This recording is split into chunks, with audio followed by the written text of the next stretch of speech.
Di situ Ibn Hajar husnudzon kepada Ibnu Taimiyah. Bahwasanya Ibn Taimiyah masalahnya di akhir hayatnya bukan masalah akidah, tapi masalah furu. Cuma hal ini tidak menghalangi Ibn Hajar mengkritik pendapat Ibn Taimiyah yang sudah tersebar, karena Ibn Taimiyah tidak tarojuk atas kitab-kitabnya gitu loh. Kitab-kitabnya sudah tersebar dan Ibn Taimiyah tidak tarojuk atas kitab-kitabnya itu gitu loh, atas akwal-akwalnya itu. Jadi Ibn Hajar ahsanad dhonna dengan sosoknya Ibn Taimiyah, tapi tetap mengkritik pendapatnya Ibn Taimiyah. Normal kan semacam itu kan? Normal semacam itu. Dan banyak posisinya para habaib ketika dengan Ibn Arabi semacam itu. Husnudzon kepada sosok Ibn Arabi, karena mungkin beliau tobat sebelum mati, akan tetapi pendapat-pendapat yang tersebar dalam Fusus wal Futuhat tetap disalahkan karena memang tidak sesuai dengan ahli sunnah wal jamaah. Ini tafsir. Kenapa kok Ibn Hajar al-Asqalani itu memuji Ibn Taimiyah? Atau mengatakan Ibn Taimiyah itu Syekhul Islam, atau yang penting husnudzon kepada Ibn Taimiyah. Ada lagi siapa itu namanya Dzahabi memuji Ibn Taimiyah. Yo muridnya kok. Biasa, apalagi satu gerbong, ya biasa. Lah Suyuti Habib. Suyuti kan memuji Ibn Taimiyah juga toh. Masalahnya Suyuti itu bukan seorang ulama besar di dalam ilmu akidah. Imamun fin naql. Beliau ini seorang imam besar di dalam nakal, di dalam hadis, lughah, di dalam ilmu kalam, mantik. Beliau memang bukan imam dan beliau memang mengakui itu gitu loh. Jadi ketika ada pujian daripada Imam Suyuti kepada sosok Ibn Taimiyah, pujian itu tidak ada harganya. Kenapa? Karena berasal daripada orang yang bukan pakar pada bidangnya. Saya rasa hal ini harus harus kita terima dengan lapang dada. Karena itu normal. Anda bayangkan ya, kalau ada orang ahli otomotif memberi resep kedokteran, makul apa tidak? Enggak. Ya enggak. Tapi apa kita mengingkari ilmunya di dalam otomotif?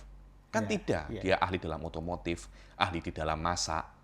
Tapi di dalam bidang lain dia itu bukan ahli, bukan pakarnya. Imam Suyuti bukan pakar di dalam ulumul aqliyah, bukan pakar di dalam ulum kalamiyah. Karena itu kita akan melihat banyak pujian Imam Suyuti kepada Ibn Qayyim dan Ibn Taimiyah.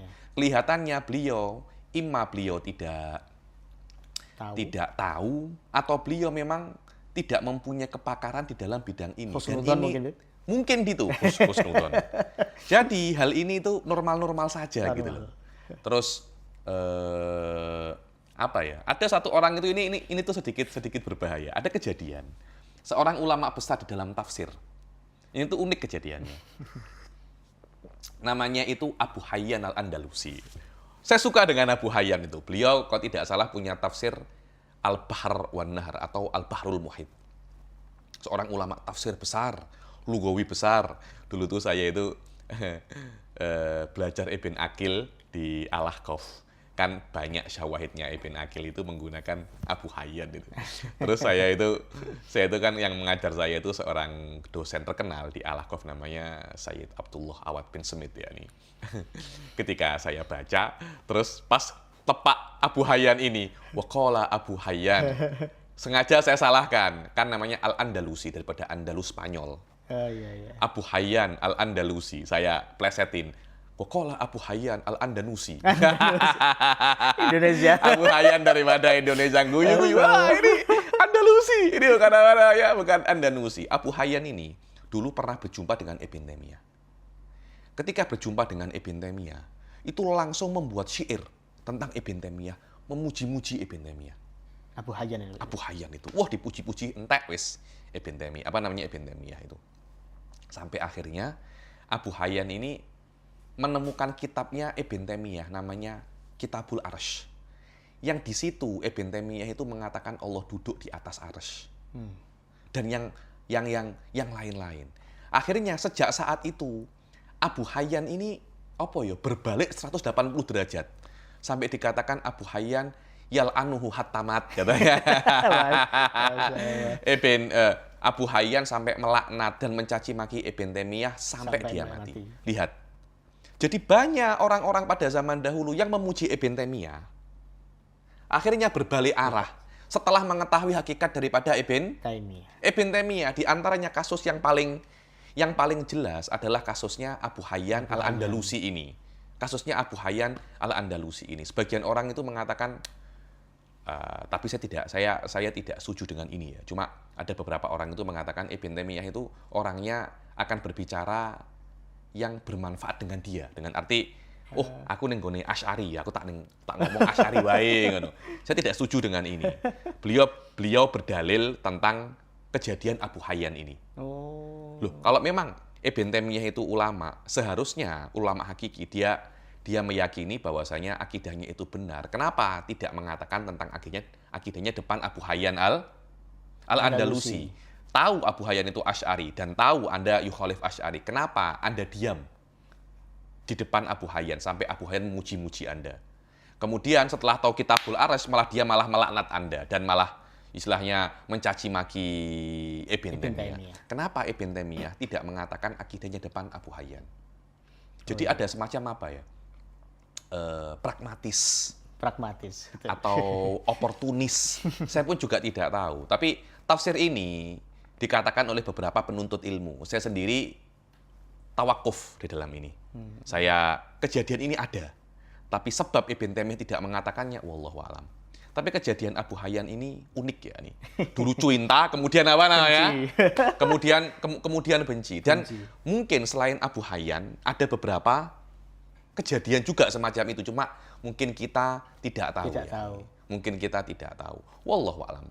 Ini apa namanya? Tafsir beberapa orang-orang tentang masalah apa namanya? Pujian-pujian kepada Ibn Taimiyah. Yakni rata-rata ulama-ulama yang memuji Ibn Taimiyah karena tidak tahu. Setelah tahu langsung balik arah seperti apa namanya? Abu Hayyan. Dan Anda mesti tahu ya bahwasanya kitabnya Ibn Nasruddin Ad-Dimishqi Raddul Wafir ini tidak yang dinukil puluhan ulama yang mengatakan Syekhul Islam kepada Ibn Taimiyah hanya memuji Ibn Taimiyah, tapi tidak mensucikannya daripada akidah tajsim. Cuma ngomong Ibn Taimiyah itu pinter, Ibn Taimiyah itu hebat. Loh, tidak ada yang mengingkari Ibn Taimiyah itu pinter. Masalahnya akidahnya itu apa? Banyak orang-orang pinter juga bermasalah akidahnya kok. Siapa itu namanya? Abdul Jabbar Al-Mu'tazili. Siapa yang tidak kenal beliau? Masyhur jiddan ya. Ini sampai saya itu kan suka dengan seorang ulama Mesir namanya Syekh Abdul Fadil Al-Qusi ya nih. Al-Qusi, pengarang kitab Hawamish alal Aqidah Nidhamiyah, Hawamish al-Iqtisad fil I'tiqad.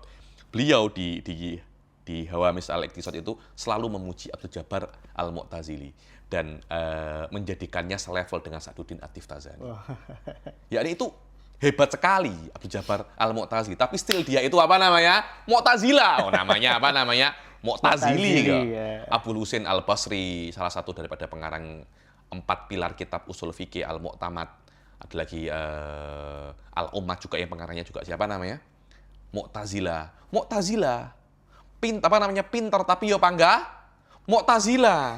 Jadi pujian-pujian yang dinukil oleh Ibn Nasruddin Ad-Dimishqi ini hanya mengatakan pujian-pujian kepada Ibn Taimiyah secara umum, tapi hampir tidak ada yang mensucikan Ibn Taimiyah daripada aqaidut tajsimnya. Di situ masalahnya, karena kita tidak mengingkari keilmuan Ibn Taimiyah. Kita tidak mengingkari kehebatan Ibn Taimiyah. Kita mengingkari akidahnya yang dibawa oleh Ibn Taimiyah.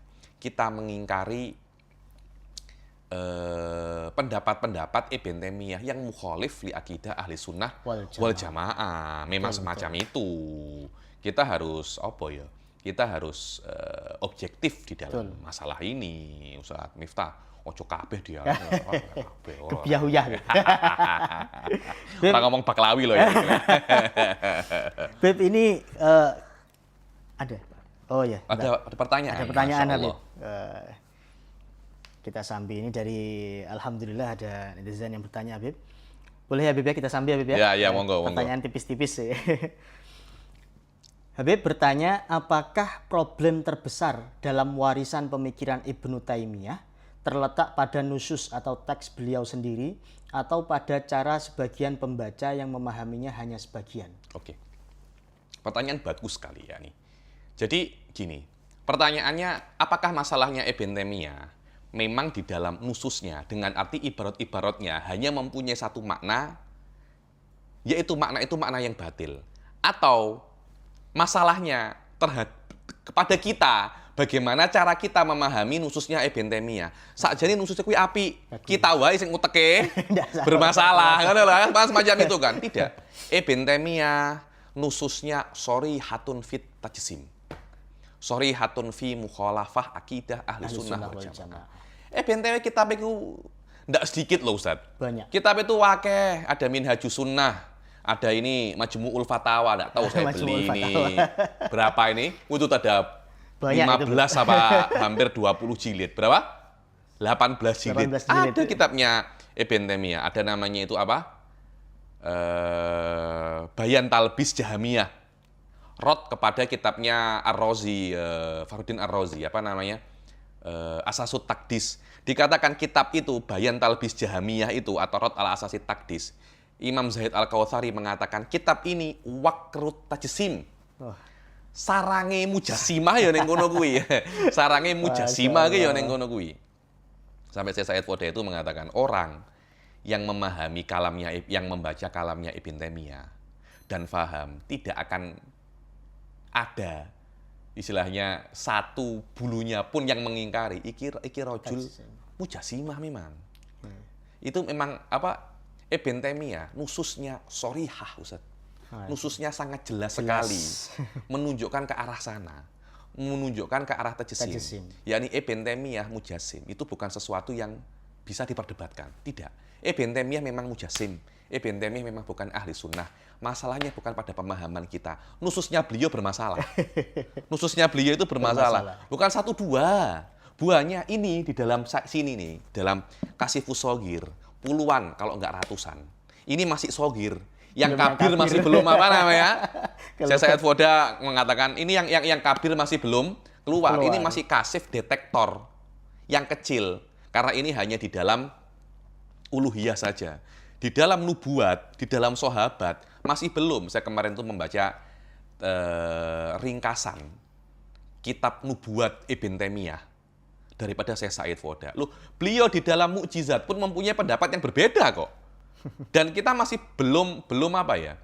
Belum membahas tentang akidah-akidah Ibnu Taimiyah berkaitan tentang nabi, berkaitan tentang apa namanya? Sahabat. Di sini hanya tentang Allah. Uluhiyah. Tentang uluhiyah saja. Sifat-sifatnya Allah, perbuatan Allah. Ini kalau saya bahas, bisa sampai telung dino ora mari-mari. Telung dino ora mari-mari hanya membahas satu persatu akidahnya Ibnu Taimiyah. Dan akidah ini berbeda dengan akidahnya ahli sunnah. Masalahnya, sekali lagi saya ungkapkan, nususnya Ibnu Taimiyah bermasalah fidzatiha. Bermasalah dengan arti tidak sesuai dengan akidah ahli sunnah. Dengan jelas, tidak ada la takwil wala yang lainnya. Bukan karena kita punya apa namanya, kita punya afham ini. Kan banyak orang, wah ini itu permasalahannya. Habib Ali Bagir, Syekh Said Foda, madrasahnya memang sensitif sama Ibnu Taimiyah. Bukan sensitif, memang ibaratnya itu bermasalah. Orang ini memang bukan ahli sunnah wal jamaah, fakot ya nih. Berarti sudah jelas nususnya itu shorih ke tajsim. Memang, nususnya memang artinya berarti yang membacanya itu yang kadang tidak paham. Ima tidak paham, ya ima husnudon. Atau mungkin tidak baca malah. Atau mungkin apa namanya, atau malah tidak baca kitabnya Ibnu Taimiyah banyak kok. Yang mengatakan Ibnu Taimiyah mujassim bukan satu dua orang loh ini. Puluhan yang mengatakan loh. Masya Allah. Wong sampai di penjara bolak-balik ya. Yang memenjarakan bukan orang-orang biasa. Orang-orang hebat semua itu. Maksud orang-orang hebat ini semuanya hasut. Ya coba mungkin Ibnu Taimiyah yang salah kan, kemungkinan semacam itu. Ya, jadi jelas ya pemirsa yang bertanya tadi tentang nususnya Ibnu Taimiyah sudah shorih jelas bahwa itu mengarah kepada mujassimah. Ya Beb ya. Insyaallah nanti mungkin Kalau ada kesempatan mungkin kita baca beberapa nususnya. Ibn Taimiyah berkaitan tentang tajsimnya beliau banyak. Dan insya Allah mungkin ada dalam beberapa waktu yang akan datang, kita tunggu Ustaz Ja'far ini ya, yang mengupload video tentang Kasyifus Shaghir ini, 84 video. Masya Allah. Ada puluhan nusus Ibn Taimiyah. Dan puluhan masail yang Ibn Taimiyah itu yukhalif ahli sunnah wal jamaah. Yakni minimal mungkin ada 20 mukhalif li ahli sunnah wal jamaah. Tapi kalau dikembalikan kepada usul masail mungkin 4 apa 5 usul masail. Tapi 5 ini mempunyai pengaruh kepada semua, banyak sekali masail yang lain. Masail turunannya wakeh. Tapi akar masalahnya 5 atau 4 dalam epistemologi, di dalam zat Allah, perbuatan Allah, sifat Allah, semuanya bermasalah Ibn Taimiyah. Dalam alam semesta selalu bermasalah. Masya Allah, Masya Allah. Jadi untuk pemirsa netizen yang nyimak YouTube kita ya Bib ya, Masalikul Huda TV. Jadi selain podcast, kami juga akan upload kelas-kelas daripada kitab-kitabnya yang diampu oleh Habib. Insya Allah sebagian. Termasuk Kasyifatus Shaghir. Al-Kasyifus Shaghir. Al-Kasyifus Shaghir. Al-Kasyifus Shaghir nanti bisa disimak, ditunggu nanti akan diupload oleh tim media kami, dan semuanya insya Allah tidak keluar daripada manhaj Ahlus Sunnah wal Jamaah.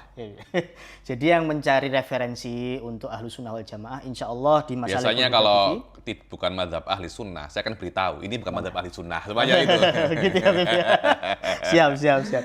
Karena ini yang melihat podcast kita ini bukan hanya ahlul ilm, Bib, tapi orang awam juga, Bib. Oh iya, betul. Artinya ini juga membuka pikiran kita dan mereka semua yang melihat supaya kebenaran itu semakin tampak. Betul, seperti itu. Betul. Jadi mungkin kan banyak orang-orang itu kan teko tuh. Kenapa Habib Ali bahas masalah Ibn Taimiyah? Iya, betul, karena muncul di komentar, Bib.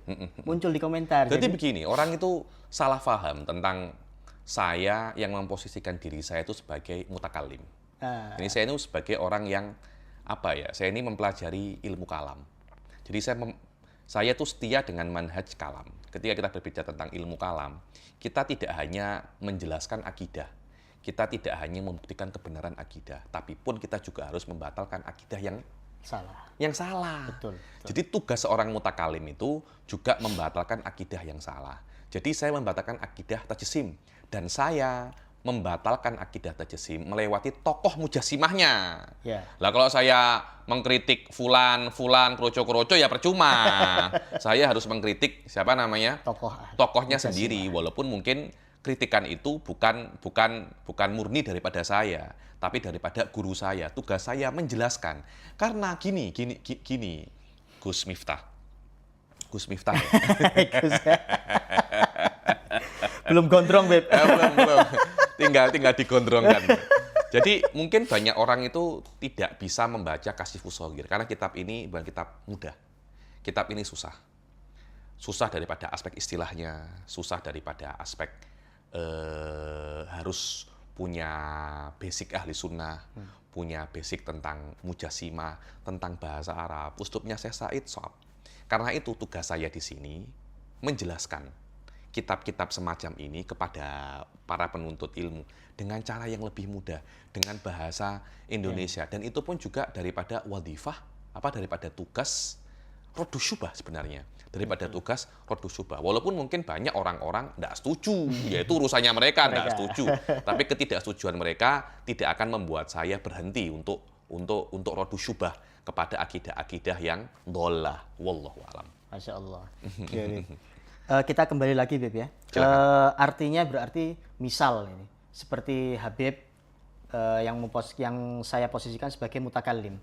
Artinya Habib melihat akidah-akidah dan ajaran-ajaran yang diajarkan oleh Ibn Taimiyah itu sudah keluar daripada Ahlus Sunnah wal Jamaah. Betul. Nah, kemudian kita bisa enggak, Bib, menilai seperti Imam Suyuti, Ibnu Hajar al-Asqalani, karena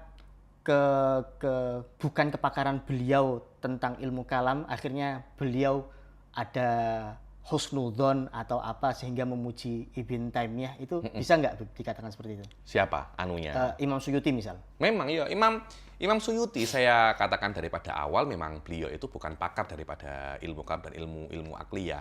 Jadi ketika beliau itu memuji Ibn Taimiyah dan mungkin mengeluh-elukan Ibn Taimiyah, saya rasa itu tidak ada harga yang besar daripada pujian seseorang yang bukan pakar ya, dan itu normal sekali. Saja. Bukan kita merendahkan Imam Suyuti. Imam Suyuti alimun kabir, imamun finnaqal wa ana uhibbu, dan saya banyak istifadah daripada kitabnya di dalam bidangnya beliau. Dan beliau pun mengakui, aku ini bukan ahli dalam ilmu mantik. Sampai beliau mengkritik ilmu mantik loh. Imam Suyuti punya kritik ilmu mantik, namanya Saunul Mantik wal Kalam an Ilmail Mantik wal Kalam. Kalau tidak salah nama kitabnya beliau. Beliau mengkritik ilmu mantik. Seperti Ibn Taimiyah mengkritik ilmu mantik. Bahkan kalau tidak silap, saya Foda itu mengatakan kritikan Imam Suyuti kepada ilmu mantik terinspirasi daripada kritikan Ibn Taimiyah kepada ilmu mantik. Dari sini kita bisa mentakar bagaimana kemampuan Imam Suyuti di dalam ilmu mantik. Normal-normal saja itu. Bukan sesuatu yang waduh iki kurang ajar.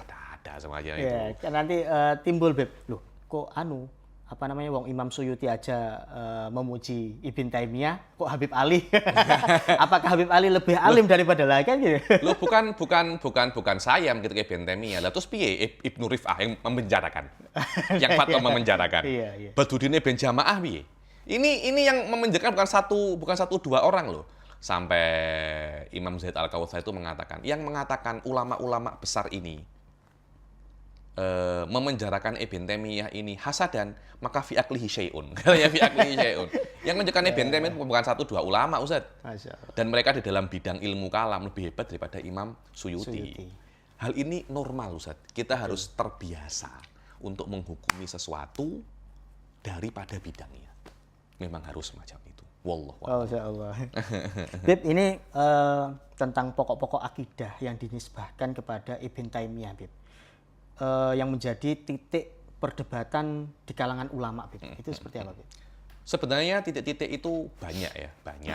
Dan saya rekomendasikan untuk para netizen, para penuntut ilmu yang ingin mendalami masalah ini. Dan saya tidak merekomendasikan kepada semuanya.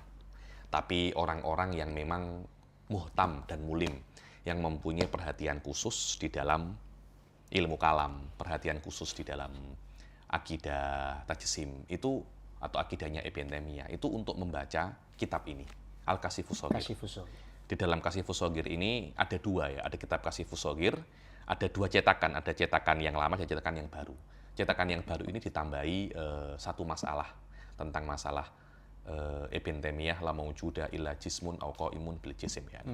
Ini kitab itu tambahan yang penting. Kemudian di akhir kitab ini ada khulasoh kitab. Oh, Masya Allah. Ada ringkasannya. Kalau ada ringkasannya. Ringkasan tentang akidah-akidah Ibn Taimiyah. Sekitar 10 halaman apa 15 halaman. Dan itu sudah saya upload, nggak silap, di YouTube. Tapi mungkin bukan di YouTube ini, di YouTube yang lama. YouTube Habib Ali Bagir. Habib Ali Bagir. Itu sudah saya upload tentang ringkasan akidah Ibn Taimiyah.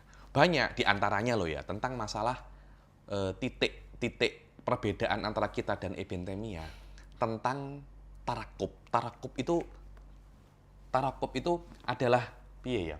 Allah itu tersusun daripada beberapa bagian.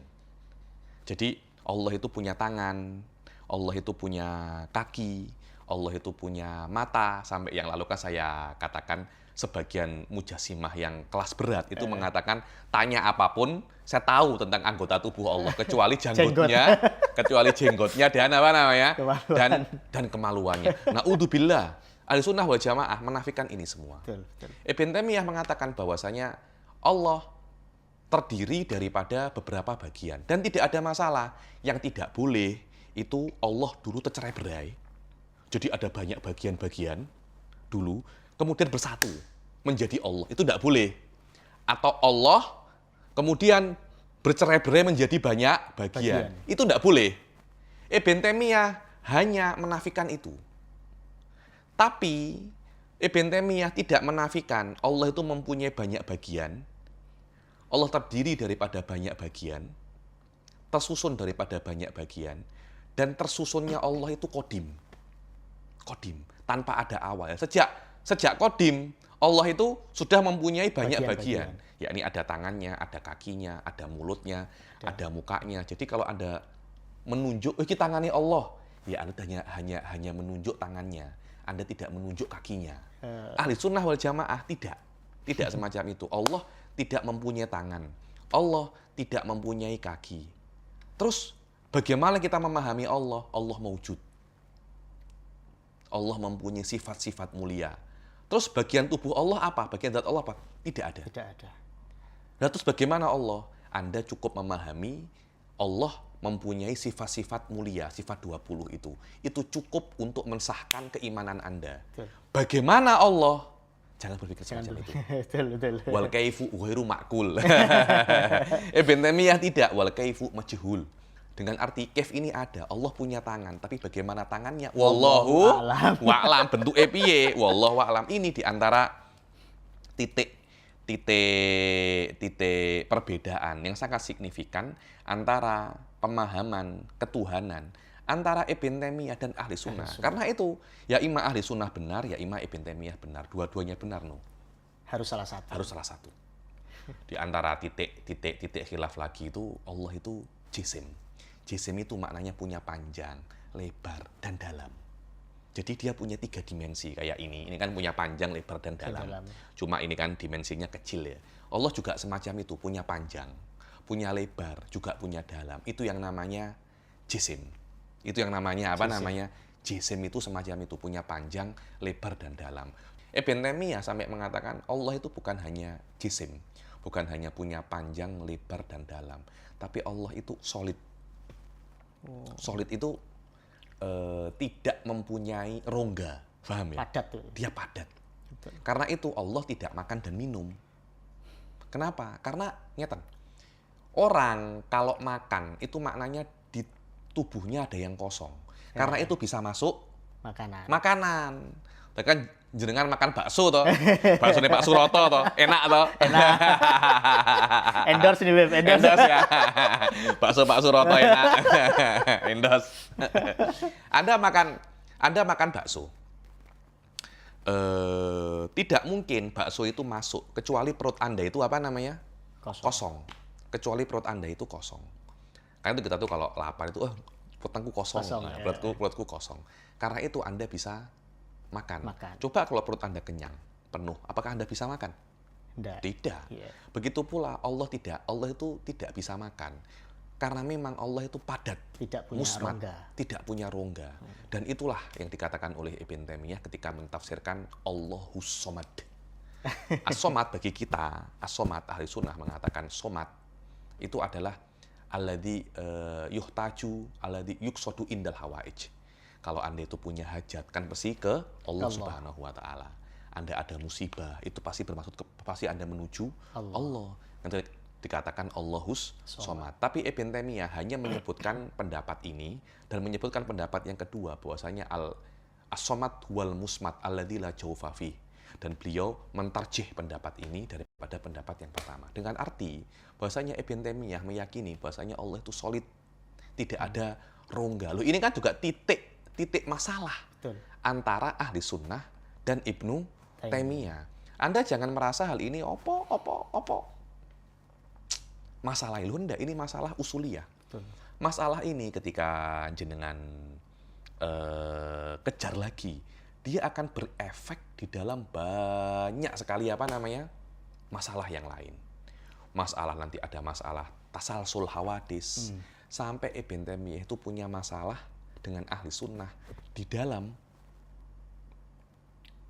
nadhuriyatul ma'rifah. Dalam epistemologi bermasalah. Dengan arti bagaimana cara berpikir Ibn Taimiyah itu berbeda dengan bagaimana cara berpikir ahli sunnah. Ibn Taimiyah menggunakan akal dengan makna yang berbeda dengan ahli sunnah. Akal hanya mujarad tasarrufat, tasarruf min tasarrufatil khayal, min tasarrufatil his. Berbeda, yakni hanya di bawahnya panca indera, di bawahnya khayalan. Ahli sunnah tidak. Karena itu, Ibn Taimiyah itu memusuhi akal dengan makna ahli sunnah. Kenapa? Karena akal menentang tajsim. Betul. Menentang tajsim. Kalau kita punya akal, kita pasti menolak bahwasanya Allah Subhanahu wa taala itu jisim, pasti menolak. Betul. Ibn Taimiyah sangat memusuhi akal. Pokoknya akidah-akidah yang bermasalah pasti bermusuhi akal. Ibn Arabi memusuhi akal. Ibn Taimiyah memusuhi akal. Karena itu mereka mencari alternatif daripada akal. Sebagian agama selain Islam, alternatifnya cinta, mahabbah. Ibn Taimiyah alternatifnya apa? Fitrah. Fitrah. Ibn Arabi alternatifnya kasyaf. Semua itu alternatif daripada akal. Ahli sunnah paling nyantai ahli sunnah, kita gaya akal aja. Kenapa? Karena akidah kita tidak bertentangan dengan akal. Akal ini kuat loh, Ustaz. Tidak ada satupun ayat di dalam Al-Quran itu yang meremehkan akal. Bahkan kalau ada orang-orang yang tidak beriman, itu pasti dikatakan, kok kamu bisa tidak beriman? Afala ta'qilun? Apakah kamu tidak menggunakan akal yang kuberikan kepadamu? Karena kalau kamu menggunakan akal, pasti kamu akan sampai kepada iman kepadaku. Ini beberapa contoh titik perbedaan yang sangat signifikan antara akidah Ibnu Taimiyah dan akidah ahli sunnah wal jamaah. Detailnya nanti kita tunggu Gus Ja'far iki lho. Untuk mengupload nunggu diupload semuanya itu. Sepertinya netizen enggak sabar nih, Beb, untuk Ustaz Ja'far eksekusi. Habib, alhamdulillah ini kita sudah 1 jam, Beb, ngobrol-ngobrol. Enggak terasa. Ya? Lebih 2 menit. Masya Allah. Alhamdulillah, semoga bisa memberikan manfaat, kebaikan untuk pemirsa semuanya. Sehingga dakwah kita bisa menjadi dakwah yang betul-betul menjaga daripada marwah Ahlus Sunnah wal Jamaah. Betul. Amin. Ya untuk pemirsa netizen yang menyimak daripada YouTube kami Masalikul Huda TV, mohon untuk share, subscribe dan komen. Apabila ada pertanyaan silahkan di komen. Insya Allah kalau Allah meridhoi, Habib akan menjawabnya. Gitu. Insya Allah. Insya Allah, karena dari uploadan podcast kita yang kemarin, Beb. Iya. Ibn Taimiyah yang pertama, part 1 dan part 2 ini, Masya Allah, Beb. Caciannya banyak ya. Baru 3 hari diupload sudah berapa? 4.000, Beb. Caciannya juga Masya Allah. Luar biasa. Jadi Masya Allah. Ini bukan apa-apa, Beb. Ini hanya untuk supaya wawasan kita terbuka, Bib, tentang siapa itu Ibn Taimiyah dan apa yang diajarkan Ibn Taimiyah. Gitu ya, Bib. Insya Allah semoga tercerahkan. Terima kasih. Terima kasih, Habib. Insya Allah kita bertemu lagi di podcast selanjutnya. Terima kasih kepada netizen sudah menyaksikan Mahukes. Mahu tak mahu, Anda kena tahu. Wallahul muwaffiq ila aqwamit thoriq. Assalamualaikum warahmatullahi wabarakatuh. Waalaikumsalam.